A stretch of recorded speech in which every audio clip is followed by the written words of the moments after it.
Now, I want to share a story with you, and this is actually an article that I wrote over the weekend called All Wars Are Bankers' Wars. And I went in, I did a lot of research. It's posted to the front page of whatreallyhappened.com. I understand it's already gone viral. It's being reposted around the web. But I wanted to basically tell it to you here on the radio show. And it's a very long story. We're probably going to take the rest of the hour to do it. But it's something that you need to understand, that all of these wars and assassinations that we're told are crazed lone nut assassins or weapons of mass destruction or bringing democracy, all of them track back to the private central bankers as the initiating event. And the more you study this, the more you will realize all the wars are wars for the bankers, for the private central bankers. And I know a lot of people are going to have difficulty comprehending this, just how many of these wars we have fought as a nation were fought for no other purpose than to force private central banks onto nations that did not want them. So we're going to have a few examples so you understand why at this particular time in history the United States government is mired in so many wars against so many foreign nations. And there's plenty of precedents for this. Now, going back to the beginning, the United States fought the American Revolution primarily over King George III's Currency Act, which forced the colonists to abandon their own government-issued currencies and conduct business only using printed banknotes borrowed at interest from the Bank of England. If you go back to the writings of Ben Franklin, direct quote, the refusal of King George III to allow the colonies to operate an honest money system which freed the ordinary man from the clutches of the money manipulators was probably the prime cause of the revolution. That's Ben Franklin. Now, our public schools don't teach that because you're not supposed to know that the bankers were really behind the American Revolution. After the Revolution, the United States adopted a revolutionary, radically different economic system in which the government issued its own value-based currency so that private banks couldn't skim the wealth of the people through interest-bearing banknotes. So the American Revolution was fought primarily to free the American people from King George III's Currency Act, which ordered them to conduct all business using printed banknotes borrowed at interest from the Bank of England. So the Bank of England was just, raking in wealth from the labor of the American people in exchange for ink and paper. And that fueled the anger that led to the American Revolution. Your public schools don't spend a lot of time on that, but that was really what it was all about. So the revolution was over, the United States was born, but the private bankers are nothing if not dedicated to their schemes to acquire other people's wealth, and they knew full well how easy it is to corrupt a nation's leaders. Now, just 1 year after Mayor Amschel Rothschild had uttered his infamous, "Let me issue and control the nation's money, and I care not who makes the laws," private bankers succeeded in setting up a new private central bank called the First Bank of the United States, largely through the efforts of the Rothschilds' chief supporter in the United States, Alexander Hamilton. Now, this First Bank of the United States was founded in 1791, and by the end of its 20-year charter, the First Bank of the United States had almost ruined the nation's economy while enriching the bank's owners. As a result, Congress refused to renew the charter and signaled their intention to go back to a state-issued, value-based currency on which the people paid no interest at all to any banker. This resulted in a threat from Nathan Mayer Rothschild against the U.S. government. Quote, "Either the application for renewal of the charter is granted, or the United States will find itself involved in a most disastrous war." End quote. Congress still refused to renew the charter for the First Bank of the United States, whereupon Nathan Mayer Rothschild railed, quote, "Teach those impudent Americans a lesson. Bring them back to colonial status." End quote. Financed by the Rothschild-controlled Bank of England, Britain then launched the War of 1812 to recolonize the United States and force them back into the slavery of the Bank of England's banknotes, or to plunge the United States into so much debt they would be forced to accept a new private central bank. And the plan worked.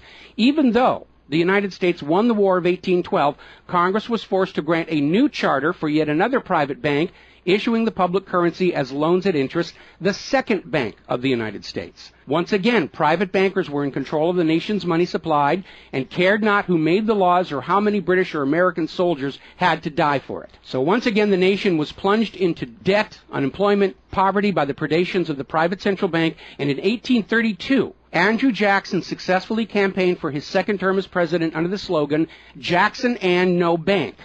True to his word, Jackson succeeded in blocking the renewal of the charter for the Second Bank of the United States of America. And this was where that famous quote came from Andrew Jackson. Quote, "Gentlemen, I too have been a close observer of the doings of the Bank of the United States.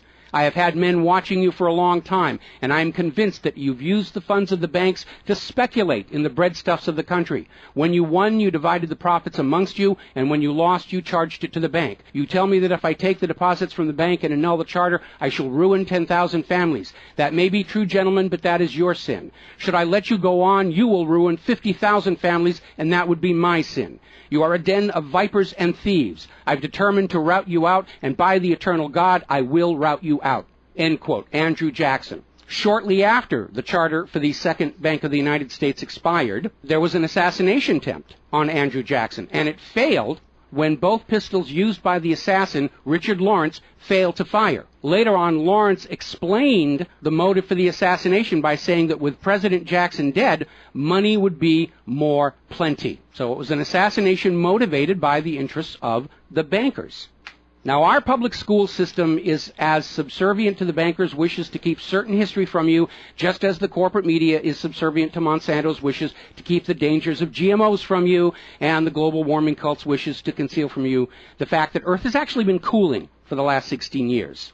So it should probably be no surprise that the financial dimension of the Civil War are not well known to the average American. It's portrayed in our history books and our popular media as an internal dispute over slavery, but in fact it was a war with global implications. When the Confederacy seceded from the United States, the bankers once again saw the opportunity for a rich harvest of debt and offered to fund Lincoln's efforts to bring the South back into the Union at 30% interest. Lincoln remarked that he would not free the black man by enslaving the white man to the bankers, and using his authority as president, issued a new government currency, the greenback. This was a direct threat to the wealth and power of the central bankers, who quickly responded. This is a quote from the London Times following Lincoln's issuance of the greenbacks. Quote, "If this mischievous financial policy, which has its origin in North America, shall become indurated down to a fixture, then that government will furnish its own money without cost. It will pay off debts and be without debt. It will have all the money necessary to carry on its commerce. It will become prosperous without precedent in the history of the world. The brains and wealth of all countries will go to North America. That country must be destroyed, or it will destroy every monarchy on the globe."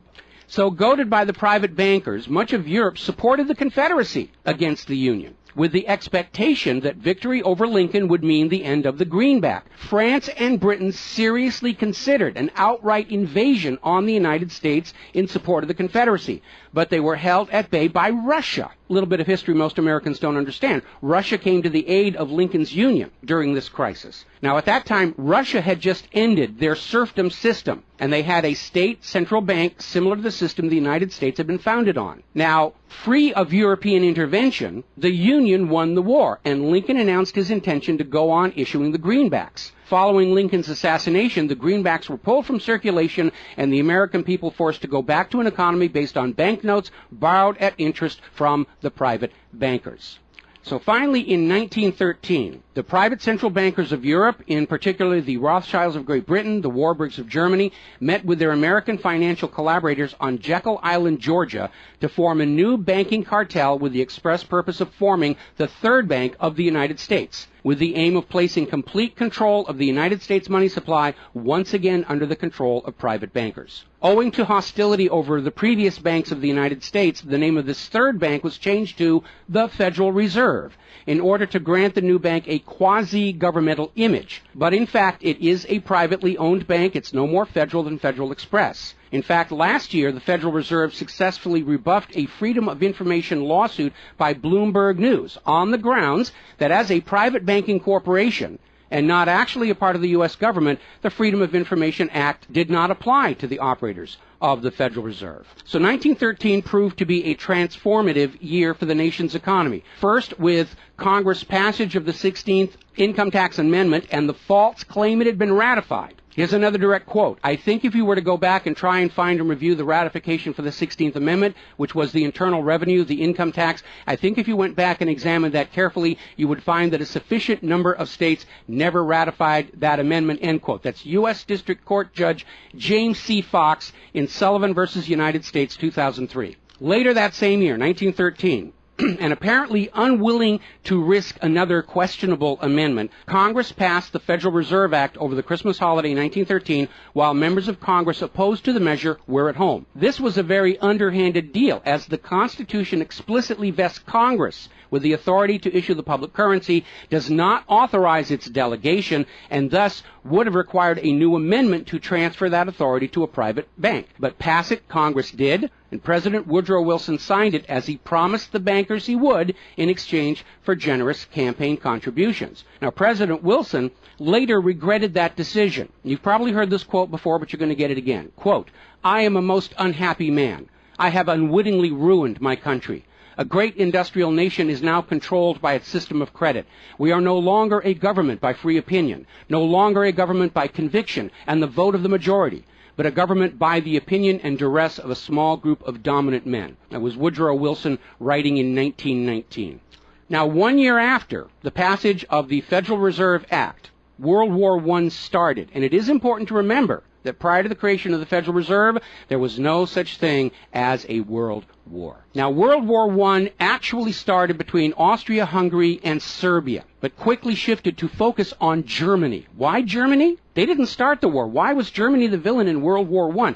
Well, the real reason was their industrial capacity was seen as an economic threat to Great Britain. Great Britain's pound was already in decline at the time because too much economic emphasis was on banking and finance, and not enough was on agricultural development, industrial development, and infrastructure. It's very much like the situation we have in the United States right now. All the financial operatives, they want to play the Wall Street games, and other parts of the economy are being neglected. We've lost a great deal of our manufacturing. We're not the agricultural exporter we used to be because everybody's over there at Wall Street playing in that giant open-air casino. Now, pre-war Germany did have a private central bank, but it was under strict control by the German government to keep inflation at reasonable levels and to make sure that all of the German economy was being properly funded, just like Putin did with their central bank about a month ago. Under government control by the German government, investment was guaranteed to internal economic development, and as a result, Germany had become a major manufacturing technological power. They were exporting products that Great Britain could not compete with. So in the media of the day, Germany was portrayed as the main opponent of World War I. And not just defeated, it was flattened. Now, following the Treaty of Versailles, Germany was ordered to pay the war costs of all the participating nations, even though Germany had not started that war. This amounted to 3 times the value of all of Germany itself. Germany's private central bank, to which the German government had gone deeply into debt to pay the cost of the wars, was allowed to break free of government control. That led to the massive inflation of the Weimar Republic, followed, permanently trapping the German people in endless debt. And money speculators were running rampant, and it led to these situations where you had literally a whole basket full of paper notes to get a loaf of bread. Now, when the Weimar Republic collapsed economically, it opened the door for the National Socialists to take power. Their first financial move was to issue their own state currency, which was not borrowed from private central banks. It was based on a unit of value, not a unit of debt. Freed from having to pay interest on the money in circulation, Germany blossomed and quickly began to rebuild its industry. It was an amazing transformation to see. The media called it the German miracle. Time magazine lionized Hitler for the amazing improvement of life for the German people and the explosion of German industry, and they even named him Time magazine's Man of the Year in 1938. And then once again, Germany's prosperity and freedom from a private central bank loaning the public currency at interest became a threat to other nations and other powers. I have a couple of quotes here from Winston Churchill that tells you what was really going through the minds of Europe in the years leading up to World War II. Quote, "Should Germany merchandise again," which means do business, "should Germany merchandise again in the next 50 years, we have led this war, World War I, in vain." That was Winston Churchill writing in the Times in 1919. Another quote, "We will force this war upon Hitler if he wants it or not," end quote. Winston Churchill in a 1936 radio broadcast.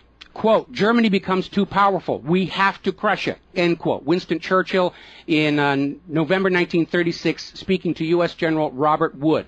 Quote, "This war is an English war, and its goal is the destruction of Germany." Winston Churchill, autumn 1939 broadcast. So it was all about economics and profitability. Now, Germany's state-issued value-based currency was also a direct threat to the wealth and power of the private central banks around the world. And as early as 1933, they started to organize a global boycott against Germany to strangle this upstart ruler who thought he could run his nation without a private central bank.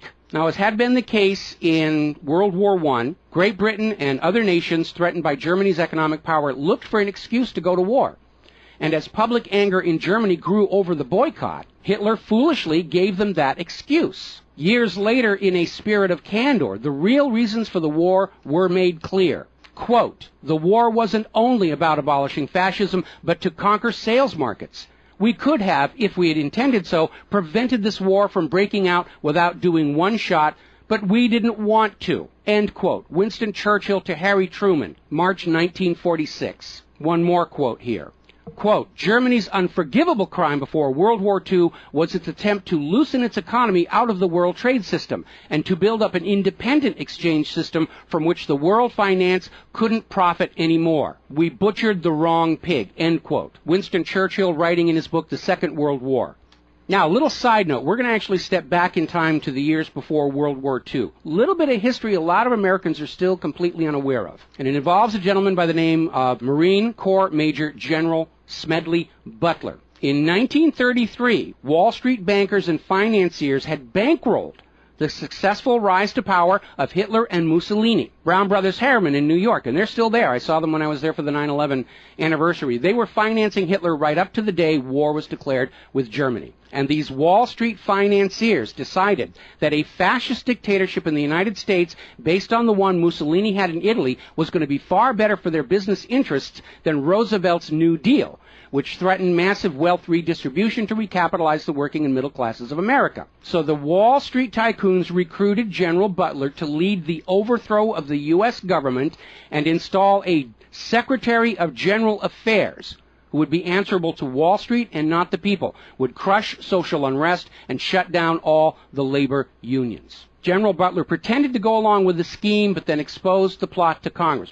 So they recruited Marine Corps Major General Smedley Butler to lead this coup d'etat because Butler was very popular with the soldiers, and his image as part of this move would help convince the military this was the right thing to do. Now, to his credit, Major General Smedley Butler, remembering his oath to the Constitution, pretended to go along with the scheme, but then exposed the plot to the United States Congress. Congress, then as now in the pocket of Wall Street bankers, refused to act. When Roosevelt learned of the planned coup, he demanded the arrest of the plotters, but the plotters simply reminded Roosevelt that if any one of them were sent to prison, their friends on Wall Street would deliberately collapse the still fragile U.S. economy and blame Roosevelt for it. So Roosevelt was unable to do anything about this attempted coup d'etat until the start of World War II, at which time he prosecuted many of the plotters under the Trading with the Enemy Act. Now, mostly it was glossed over. Oh, it was just a rumor, unfounded. It's wacko conspiracy theory. But in 1967, the congressional minutes of Smedley Butler's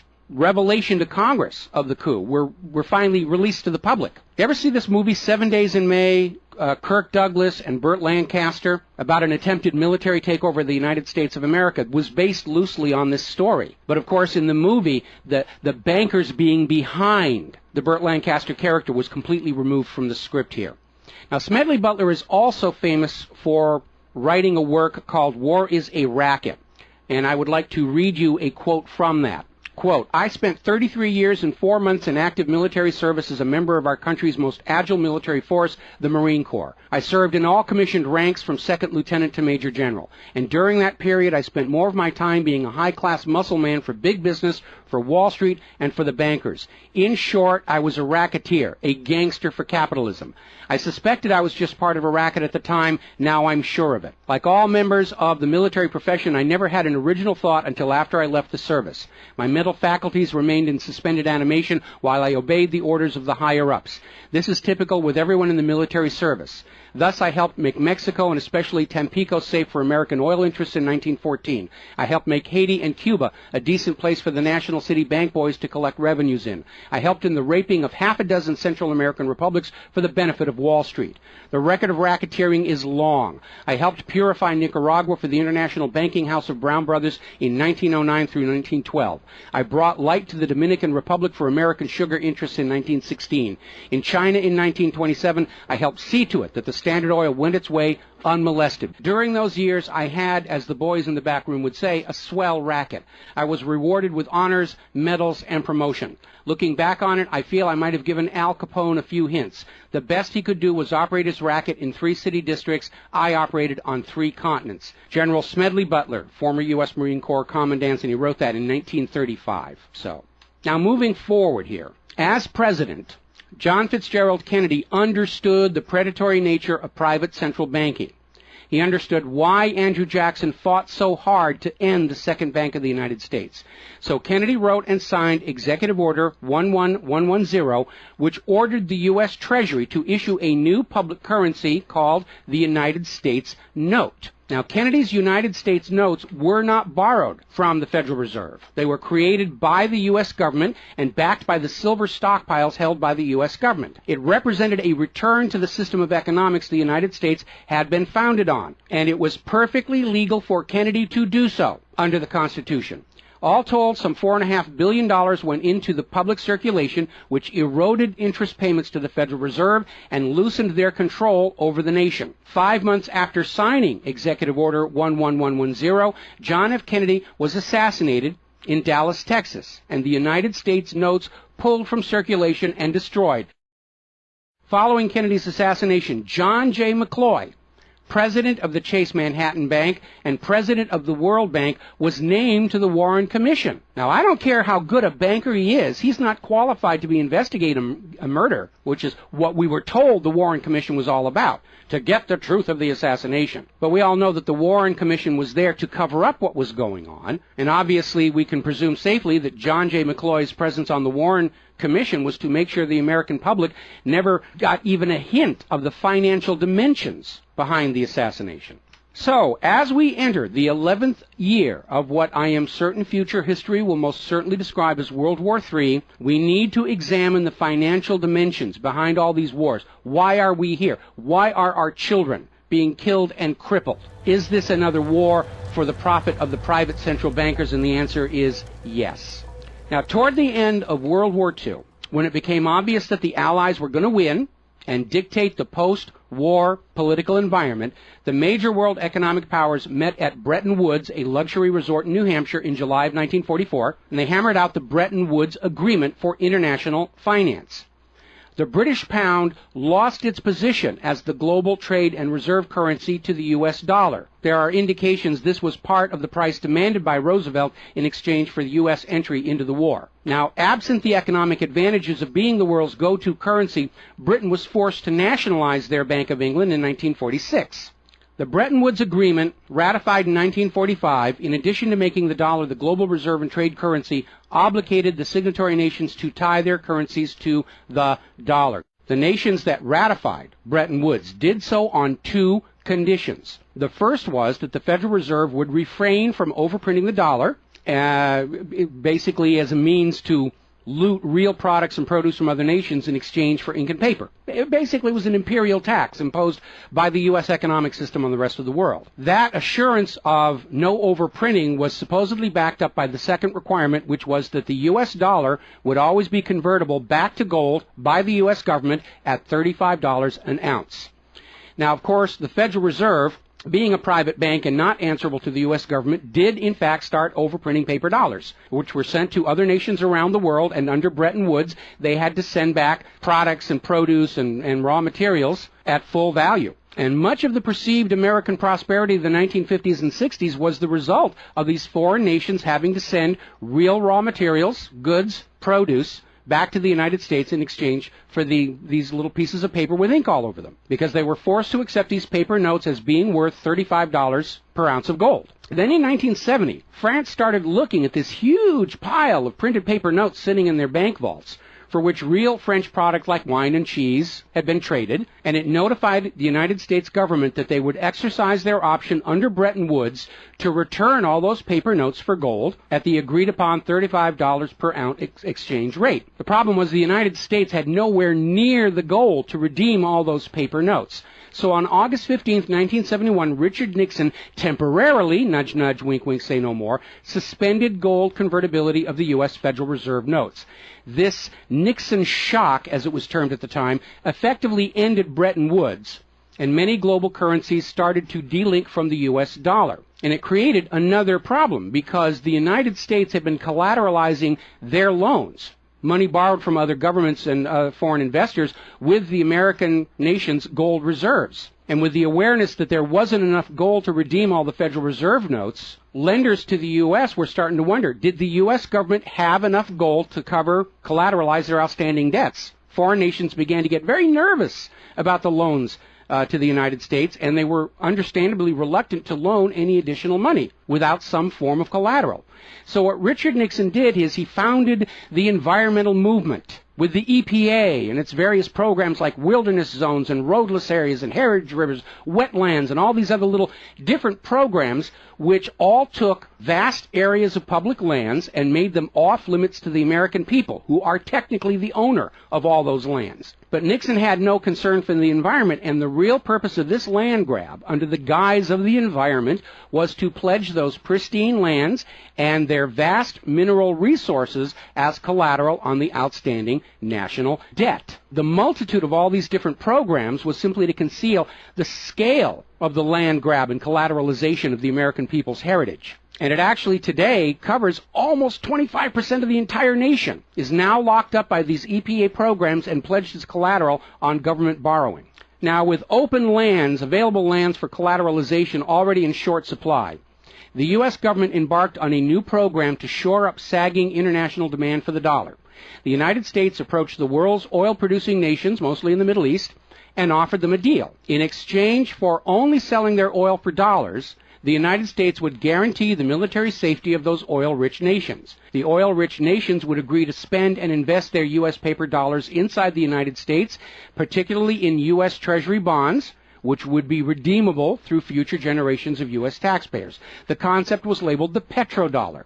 In effect, the United States, no longer able to back the dollar with gold, was now backing it with oil, other people's oil. And that necessity to keep control over those oil nations to prop up the dollar has dominated America's foreign policy in the region ever since. But as America's manufacturing and agriculture has declined, the oil-producing nations faced a dilemma. Like France, they've got piles and piles of these paper notes and treasury bonds piling up in their vaults, and there really wasn't all that much except real estate they wanted to buy from the United States of America. Europe's cars and aircraft were superior and less costly. In more recent times, America's experiment with GMO food crops has led a lot of nations to simply avoid buying U.S. agricultural exports. Israel's constant belligerence against its neighbors has caused the oil-producing nations to wonder if the U.S. could actually keep their end of the petrodollar arrangement. So oil-producing nations started to talk of selling their oil for whatever currency the purchasers wanted to pay. Iraq, already somewhat hostile to the United States following Desert Storm, demanded the right to sell their oil for euros in 2000. In 2002, the United Nations agreed that Iraq had a right to sell their oil for euros under the Oil for Food program. 1 year later, 2003, the United States reinvaded Iraq, lynched Saddam Hussein, and placed Iraq's oil back on the world market, only available for U.S. dollars. Now, the clear U.S. policy shift following 9/11, away from at least attempting to appear to be an impartial broker of peace in the Mideast to one of unquestioned support for Israel's aggressions, only further eroded confidence in the petrodollar deal, and even more oil-producing nations started openly talking of trading their oil for other global currencies. So over in Libya, Muammar Gaddafi had instituted a state central bank and a value-based trade currency, the gold dinar. Gaddafi then announced that Libya's oil was for sale, but only for the gold dinar. Other African nations, seeing the rise of the gold dinar and the euro, even as the U.S. dollar continued its inflation-driven decline, flocked to the new Libyan currency for trade. This move had the potential to seriously undermine the global hegemony of the dollar. French President Nicolas Sarkozy reportedly went so far as to call Libya a threat to the financial security of the world. So the United States invaded Libya under the guise of supporting a popular rebellion. They brutally murdered Gaddafi, apparently because the object lesson of Saddam's lynching had not been enough of a message, imposed a private central bank, and returned Libya's oil output to dollars only. The gold that was supposed to be made into the gold dinars, as of the last report I could find, unaccounted for. Now, according to General Wesley Clark, the master plan for the dollarification of the world's oil nations included 7 targets: Iraq, Syria, Lebanon, Libya, Somalia, Sudan, and Iran. Venezuela, which has started selling their oil to China for the yuan, seems to be a late addition. What is notable about those original 7 nations targeted by the U.S. is that none of them are members of the Bank of International Settlements. This is the private central banker's private central bank located in Switzerland. That meant that those 7 targeted nations were deciding for themselves how to run their nation's economies rather than submitting to the international private central bankers. Now, of course, the bankers' gun sights are on Iran, which dares to have a government central bank and sell their oil for whatever currency they choose. The war agenda for Iran is, as always, to force Iran's oil to be sold only for dollars and to force them to accept a privately owned central bank. Now, you have been raised by a public school system and a media that constantly assures you that the reasons for all these wars and assassinations are many and varied. We're bringing democracy to the conquered lands. We hear that a lot when actually the U.S. hasn't. The usual result of a U.S. overthrow is the imposition of a pro-business, pro-Wall Street, pro-U.S. dictatorship. Good example, the 1953 CIA overthrow of Iran's democratically elected government of Mohammad Mossadegh and the imposition of the Shah. Or the 1973 CIA overthrow of Chile's elected government of President Salvador Allende and the imposition of the dictator Augusto Pinochet. Another one of the excuses we'll get is we have to save the people from a cruel oppressor. That's the one they're using in Syria right now. Revenge for 9/11. That was a big one going into Iraq. And then later on, President Bush was caught on video saying, no, Iraq had nothing to do with 9/11. And behind all of them, that tired, worn-out, catch-all excuse for invasion, weapons of mass destruction. Assassinations are always passed off as crazed lone nuts to obscure the real agenda. And the real agenda of the bankers is very simple. It is enslavement of the people by creation of a false sense of obligation. Now, that obligation is false because the private central banking system by design creates more debt than money with which to pay the debt. There is no way out the way it's set up. It's impossible to escape as long as you're playing by their rules. And you need to understand, private central banking is not science. It is a religion. It's a set of arbitrary rules created to benefit the priesthood, meaning the bankers, and it is supported only because people believe this is the way it's supposed to be.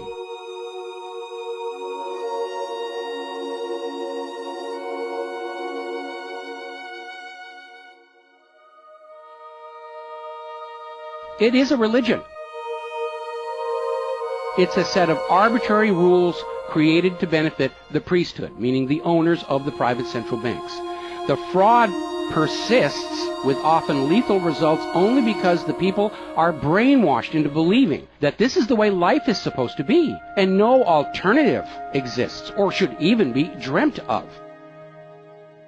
Now, this same approach, the same brainwashing, was true of 2 earlier systems of enslavement, rule by divine right and slavery, both systems built to trick people into obedience, and both now recognized by modern civilization as illegitimate. So now we are on the verge of a new era in history where we will recognize that rule by debt, rule by private central bankers issuing the public currency as a loan at interest is equally illegitimate. It only works as long as people allow themselves to believe that this is the way life is supposed to be. But you need to understand something that's the core of the issue. Private central banks do not exist to serve the people, the community, or the nation. Private central banks exist to serve their owners, to make them rich beyond the dreams of Midas, and all for the cost of ink, paper, and the right bribe to the right official, and the occasional assassination. But behind all these wars and all these assassinations, the 100 million plus horrible deaths from all of these wars, lies a single policy of financial dictatorship. The private central bankers only allow rulers to rule, only on the promise that the people of a nation be enslaved to the private central banks. Rulers who do not go along with that will be killed, their nation invaded by those other nations still enslaved to the private central banks. The bankers themselves don't fight these wars. Their children are not in these wars. A nation tries to break free of the private central bankers like Libya. All the other nations under the bankers' control pile on and destroy them. This so-called clash of civilizations you are being told about by the corporate media, it's really a war between banking systems, with the private central bankers forcing themselves onto the rest of the world, no matter how many millions must die for it. The constant hate-mongering against Muslims you see in the corporate media lies in a simple fact. Like the ancient Christians, prior to the Knights Templars, Muslims forbid usury or the lending of money at interest because they saw in ancient times, like Rome, how these banking practices could destroy an entire society. And that is the reason our government media insists that Muslims have to be hated and killed and converted. They refuse to submit to currencies loaned at interest. They refuse to be debt slaves. That makes them a threat to the natural order of the world, the new world order of global fascist dictatorship. So, off to war your children must go to spill their blood for the money junkies' gold. We barely survived the last 2 world wars. Now we're going into the third one in the nuclear bioweapon age. That is very dangerous. We have to ask ourselves, are the private central bankers willing to risk incinerating the whole planet to feed their greed? Apparently so. You as parents, as siblings, as spouses, need to ask yourself, do you really want to see your loved ones in uniform, killed and crippled, all for a bank balance sheet? But the whole point of this article, the whole point of what I'm sharing with you today, and this is all history, you can go out and hunt it down for yourself. Behind all the flag waving, behind all the propaganda, behind the crazed lone nut assassins, weapons of mass destruction, all of the modern wars this nation have fought are wars by and for the private bankers, fought and bled for by third parties unaware of the true reason they're expected to gracefully accept being killed and crippled for. And the process is quite simple. We've explained it before on this show. As soon as the private central bank issues its currency as a loan at interest, the public is forced deeper and deeper into debt.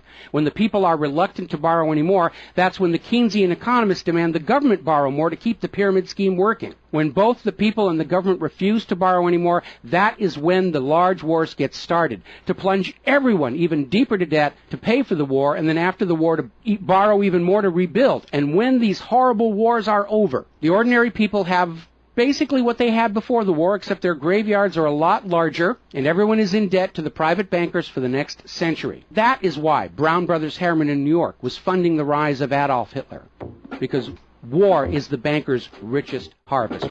We all need to recognize this is what all these wars have been about.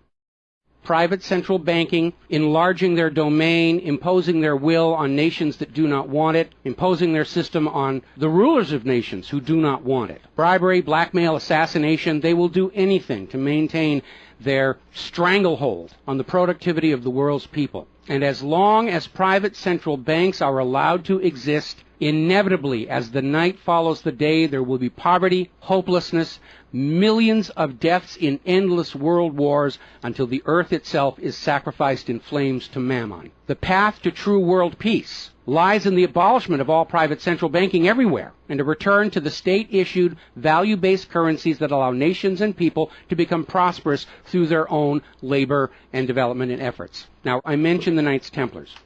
Prior to the Knights Templars, Christianity, like Islam, forbade usury because Christianity, much of Orthodox Christianity, came out of Rome, and they had seen firsthand what debt-based economies do, even to the Roman Empire. They'd seen it firsthand. So they had a ban on usury. And the Knights Templars were able to basically either bribe or blackmail the Pope to get a special dispensation that allowed them to rent money, is what they called it. They didn't call it usury, they called it renting money. A lot of modern predatory banking practices were pioneered by the Knights Templars. And they plunged Europe into hopelessly unpayable debt until finally French King Philip IV, otherwise known as Philip the Fair, did the only solution he could do, because he understood as long as you believed in the rules of the bankers, as long as you played by the rules they created to serve themselves, you are hopelessly trapped. And so Philip thought outside the box, and I know he's demonized for it, but in looking at the history of the Templars, it was his last resort. He sent messages to all of the regions in France, secret orders on the same time, in the same moment, on the same day. All of the Templars were arrested, and their commanderies, which is what they called their banks, were broken into, looking for looted wealth. They didn't find a lot of it. It was a paper empire, just like the Federal Reserve is. It's all based on paper. There's nothing of any real value there. It's all paper notes. And he sent the Templars to prison and execution, except for Scotland and Portugal, where the Pope and King Philip IV really didn't have a lot of control.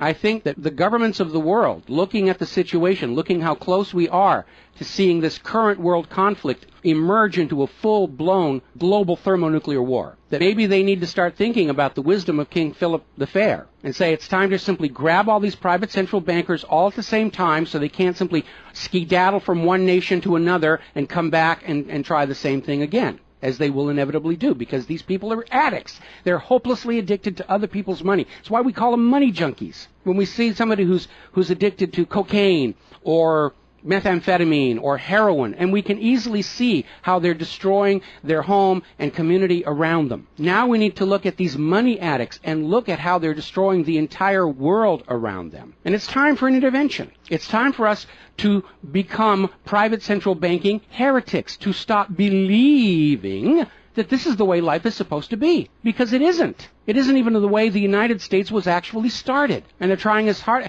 Look at the destruction of our nation. We used to be the world's greatest nation. Now the most generous estimate is we're down to number 16 and still falling. And yet, despite the destruction to our nation, its infrastructure, its children, its quality of medical care, the quality of its manufacturing output, we still are compelled somehow to go out and force this same banking system onto the rest of the world at the point of a bayonet. Does that make any sense at all? Not to a rational human being. To a money junkie, yeah, it's perfect. But we're really at a crisis point in history. And the first step to resolving that crisis, to not let it go any further into a potential nuclear war, is to recognize that private central banking, ruled by manufactured illusion of debt, is no more legitimate a system of governance than rule by divine right or rule by slavery. We all need to recognize the true cause of all the pain and suffering and wars. It's not the terrorists, it's not Al-Qaeda. These are just distractions and set pieces put in front of your eyes so you can't see the very clear pattern behind much of modern human history. It's a war of banking systems, with the predatory private central banks seeking to eradicate any nation and any ruler that would dare try and operate their economy outside the control of the private central bankers. That's the real cause for the war. Is it something you're willing to fight and die for, to support these private central bankers? Is it something you're willing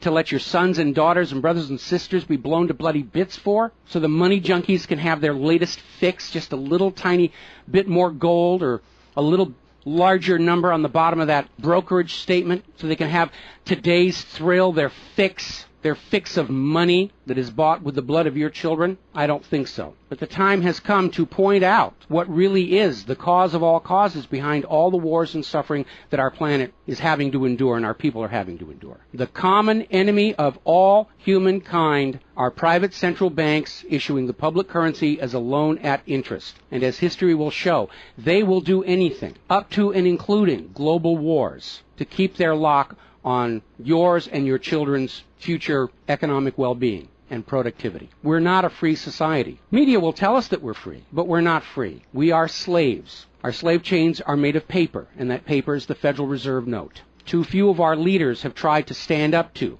this system of enslavement, usually with lethal results. But if all the people of the world at the same time stand up and say no more private central banks, it will come crashing down, just as slavery did, just as rule by divine right did, and then we'll be embarking on a new era in human history, where the emphasis on social development is on the people and not on the money junkies.